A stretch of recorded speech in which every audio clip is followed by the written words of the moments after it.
எப்பவும் போல விரால் மீனை பிடிக்கிறதுக்காக தூண்டில் போடலான்னு நானும் என் நண்பனும் சரியான இடத்த தேடி போயிட்டு இருந்தோம். அப்போ தூரத்துல ஒரு சின்ன பையன் தண்ணீர்ல ரொம்ப நேரமா எதையோ பிடிச்சிட்டு இருந்த மாதிரி எங்களுக்கு தெரிஞ்சது. பக்கத்துல போய் அவன் கிட்ட கேட்டக்கு அப்புறம் தான் சிறிய அளவுல இருக்கிற மீன் குஞ்சுகளை நான் பிடிக்க வந்ததாகவும், என்னால பிடிக்க முடியல எனக்கு பிடிச்சு கொடுக்குறீங்களான்னு அவன் என்கிட்ட கேட்டிருந்தான். சரி உனக்கு மீன் குஞ்சுகள் தானே, உனக்கு நான் விரால் மீன் குஞ்சுகளே பிடிச்சு கொடுக்குறேன்னு சொல்லி அவனையும் என் கூடயே கூட்டிட்டு வந்துட்டேன். நம்ம ஊரை பொறுத்த வரைக்கும் விரால் மீன் குஞ்சுகளுக்கு பஞ்சமே கிடையாது. பார்க்குற எல்லா இடத்துலயும் விரால் மீன் குஞ்சுகள் கூட்டம் கூட்டமாவே தான் இருக்கும்.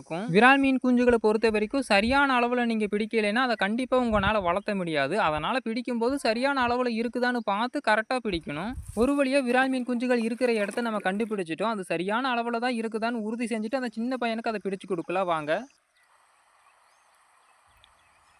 ஒரு வழியா அந்த சின்ன பையனுக்கு தேவையான விரால் மீன் குஞ்சுகளை நம்ம பிடிச்சிட்டோம். இந்த பதிவு உங்களுக்கு பிடிச்சிருக்கும்னு நினைக்கிறேன். பிடிச்சிருந்தா மறக்காம லைக் பண்ணிட்டு இது போல பதிவை தவறாம பார்க்க மறக்காம சப்ஸ்கிரைப் பண்ணிக்கங்க. அடுத்த ஒரு நல்ல பதிவுல உங்களை சந்திக்கிறேன். நன்றி, வணக்கம்.